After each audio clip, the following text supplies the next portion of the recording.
देखिए, ये शहीद स्थली है जहाँ हर समय आके प्रेरणा मिलती है उन शहीदों से। और शहीद आज़म शहीद भगत सिंह, सुखदेव और राजगुरु जी जिन्होंने देश की आज़ादी और अखंडता के लिए कुर्बानी दी थी, तो यहाँ पे तो सिर्फ प्रेरणा ही है। वो प्रेरणा है कि जिस आज़ादी को लेके उन्होंने अपने उस युवावस्था में अपनी जानें कुर्बान की, उस आज़ादी को और उस देश की अखंडता को हम हर कीमत पर कायम रखें। परंतु आज विशेष रूप से आने का कारण ये था कि जहाँ प्रेरणा लें, वहीं आज मेरे मन पे एक बोझ था कि राजनीतिक जमात में से कुछ लोगों ने इतनी हिमाकत की है, इतना दुस्साहस दिखाया है कि उन्होंने अपने आप को शहीद आज़म भगत सिंह के बराबर अपनी तुलना की है। उन्होंने ना सिर्फ शहीद भगत सिंह को टेररिस्ट के नाम से पुकारने का दुस्साहस किया है, परंतु अपने आप को शहीद भगत सिंह होने का दावा करके उनके बराबर जो तुलना की है, और उनका नाम लेके मैं समझता हूँ उन्होंने उन शहीदों का जहाँ अपमान किया है, वहीं उन्होंने पूरी एक राजनीतिक जमात, वो चाहे किसी भी पार्टी के सुप्रीमो रहे हैं या नहीं हो, पर उन्होंने राजनीतिक जमात के माथे पे एक कलंक लगा दिया है। मैं सारी राजनीतिक जमात की तरफ से, मैं उनका कोई रिप्रेजेंटेटिव नहीं हूँ, परंतु उस जमात से मैं भी संबंध रखता हूँ। तो मैं राजनीतिक जमात की तरफ से यहाँ पे क्षमा मांगने के लिए आया हूँ उन शहीदों से, ना सिर्फ यहाँ हमारे अमर शहीद हमारे शहीद आज़म भगत सिंह जी से, बल्कि हर उस व्यक्ति ने जिसने देश की आज़ादी के लिए कुर्बानी दी थी, उनकी तरफ से माफ़ी मांगने आया हूँ कि हमें इस किस्म की गुस्ताखी, और मैं समझता हूँ ये एक पाप है जो किया गया है, उसकी तरफ से माफ़ी मांगने आया। और ये प्रण भी लेने आया हूँ कि ना सिर्फ मैं बल्कि अपनी तरफ से सबको इस बात के लिए प्रेरणा देंगे कि जो लोग आज देश की जो अखंडता और जो आज़ादी हमें शहीदों ने लेके दी थी, उसको तोड़ने की फिराक में है, उस देश की अखंडता को टुकड़े टुकड़े करके किसी एक टुकड़े पे अपना राज जमाने के लिए प्रधानमंत्री बनने के सपने देख रहे हैं, उनको ना सारा देश बल्कि पंजाब ख़ास तौर पे जो कभी भी कोई भी मौका पंजाब को बर्बाद करने का नहीं देंगे। ना एक मौका, ना कभी कोई मौका देश को की अखंडता को तोड़ने का, पंजाब को बर्बाद करने का कोई मौका नहीं मिलेगा।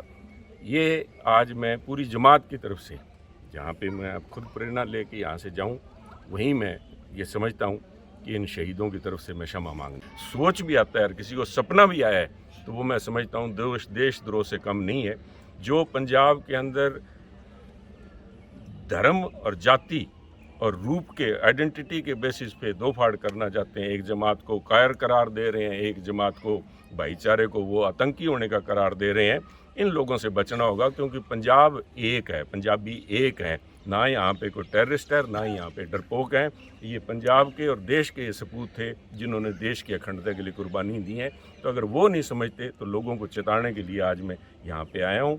और मैं इस सारी जमात की तरफ से मैं माफ़ी चाहता हूँ कि चंद लोग जो हैं पूरी इस जमात को बदनाम कर रहे हैं। एक सर, नरेंद्र मोदी जी अपनी स्टेज तो 84 दंगिਆਂ ਦੀ ਗੱਲ ਕਰਦੇ ਆ, ਉਹਨਾਂ ਨੂੰ ਇਨਸਾਫ ਦਿੰਦੇ ਆ, ਲੇਕਿਨ ਜੇ ਹਿੰਦੂ ਮਾਰੇ ਗਏ 30-35 ਹਜ਼ਾਰ ਦੇ ਕਰੀਬ, ਉਹਨਾਂ ਦੀ ਗੱਲ ਨਹੀਂ ਕਰਦੇ। ਉਹ ਹਿੰਦੂਵਾਦੀ ਪਾर्टी ਹੋਣ ਦਾ ਉਹ अपने आप ਨੂੰ कोट करते हैं। देखिए, आज के दिन मैं समझता हूँ क्योंकि देश की अखंडता का मसला है, मैं वही बात मैं समझता हूँ कि शहीद भगत सिंह जी ने जब कुर्बानी दी और उस युवावस्था में 23 साल की उम्र में जब फांसी का फंदा हंस के चूमा था, तो उन्होंने किसी एक जमात के लिए, ना तो उन्होंने हिंदुओं के लिए, ना मुसलमानों के लिए, ना सिखों के लिए, उन्होंने देश के लिए कुर्बानी दी थी। और उस देश का जो एक सोच है, जैसे कहते हैं ना, India is idea of India को जब तक हमारे उच्च पदों पर बैठे हुए राजनेता नहीं समझेंगे, जब तक अपनी सत्ता के लिए देश को टुकड़े टुकड़े करके और अपनी कुर्सी के लिए वो इसी तरह देश के अंदर धर्म जाति पाति के नाम पे जहर फैलाते रहेंगे, तो मैं समझता हूँ ये सारे शहीदों का अपमान होगा। इसलिए मैं समझता था कि आज यहाँ मैं आके उन सब की तरफ से ना सिर्फ माफ़ी मांगूँ बल्कि प्रेरणा लेके जाऊं, और ये प्रेरणा मैं लोगों तक पहुंचा सकूं कि हमें सतर्क रहना होगा। Eternal vigilance is the price you पे for freedom.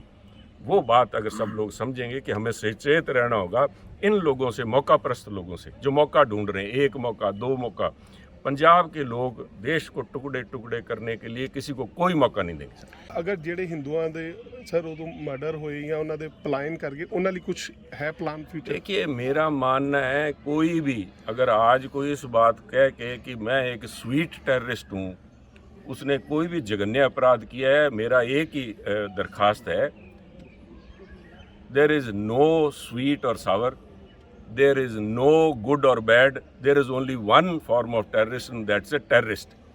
Terrorist which has, जिसने चाहे किसी की हत्या की हो, चाहे वो हिंदू की है, चाहे सिख की है, चाहे हमारे मुस्लिम भाईचारे के व्यक्तियों की है, चाहे वो ईसाई धर्म के व्यक्तियों की है, टेररिस्ट इज़ ए टेररिस्ट साहब, उसको जो बनता दंड है वो मिलेगा। और मैं समझता हूँ इसी बात के लिए ये प्रेरणा यहाँ से लेके चले हैं कि कोई बख्शा नहीं जाएगा जो इस किस्म की धर्म के नाम पे उन्माद फैलाता है। और मैं सबको ये कहना चाहूँगा, there is nobody, there is no sweet and sour, there is no sweet terrorist, there is no good terrorist, there is only one terrorist, and terrorism has to be dealt so that it does not raise its head again, sir. This kind of impertinence shown by certain leaders to have the audacity to compare themselves to Shaheed Bhagat Singh will not go unpunished. I feel it, and I urge people of India, and not especially people of Punjab, to deal with them sternly and send a message across that nobody ever dares to compare themselves with Shaheed Bhagat Singh ji, and at the same time to be aware, because the fundamental principle of democracy, I would say, is what trust which has been entrusted to us. Their people, Shaheed-e-Azam Bhagat Singh, and all the lakhs of people who have sacrificed their lives for this freedom. Eternal vigilance is the price you pay for freedom. We have to be vigilant. We have to guard ourselves against these kind of people who are propagating hatred and jealousy amongst communities and creating separatism. That we will not tolerate, and we will not let it go unpunished. आज के दिन मैं कह रहा हूँ कि आज के दिन मैं कह रहा हूँ, मैं आज के दिन कोड ऑफ कंडक्ट वायलेट नहीं करना चाहता। मैं समझता हूँ उसके दिन जिस किसी की भी हत्या हुई, जब मैं कह रहा हूँ वो एक सरकार, किसी भी चुनी सरकार का धर्म बनता है। जिस किसी की भी सरकार बनेगी, हमारी बनती है, किसी की बनती, किसी और की बनेगी तो हम उनको बाध्य करेंगे, और हमारी बनेगी तो आप इस मान के चले कि सबका ध्यान रखा जाएगा, हर को अपना न्याय मिलेगा और अपना हक मिलेगा। है कि ये शहीदा की समाध है, मैं इतने नतमस्तक होने वास्ते आया सी। मैं गुरुद्वारा साहब भी जाके आया, मंदिर भी जाके आया, चर्च भी जाके आया।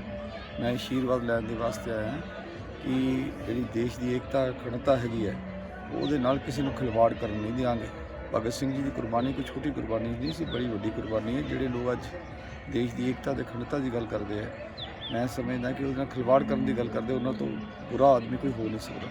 असीं इत्थे 29 स्टेटां दी मिट्टी लैके आ रहे हैं, इत्थे एकता स्थल भी बना रहे हैं, असीं एक ट्रेन भी चलाई है जिन्होंने सारे हिंदुस्तान तो लोग देखने वास्ते आते हैं। ये कोई छोटी कुर्बानी नहीं सी साडे शहीदां दी, इस करके आए हैं। जिन्हां लोगों ने अज कोई गल की है, इन्हां दी बराबरी करने की कोशिश की है, मैं समझदा बड़ी शर्मनाक ते बड़ी घटिया गल की। Subscribe to our YouTube channel News DNN by clicking the bell icon. Don't forget to like, comment and share.